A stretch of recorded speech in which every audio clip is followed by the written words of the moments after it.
Atenção aqui pela ponta esquerda, Gabriel ajeitou essa bola, voltou, sobrou o rebote, o goleiro pegou, voltou, soltou pro gol! É gol, é gol, é gol, é gol, é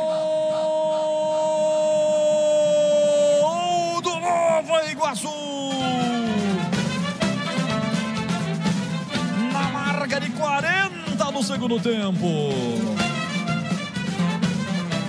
João Pedro, camisa 10, me parece ele pegando o rebote. Depois, Caíne que entrou, não é possível. Que estrela do Hermes Júnior.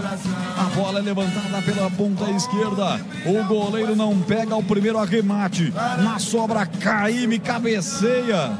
Ou toca a bola, né? Depois do que o rebote no Thiago Lenza, ela vai entrando mansamente pro fundo do gol do Guarani.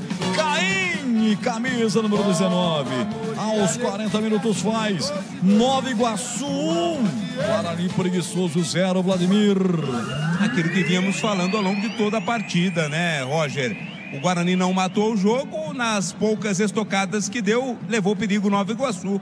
Cruzamento feito pela esquerda, o Caíne subiu mais que a defesa bugrina e mandou para o fundo das redes, no cantinho, na verdade, né? O Thiago Lenza não alcançou, tá na frente o Nova Iguaçu 1-0.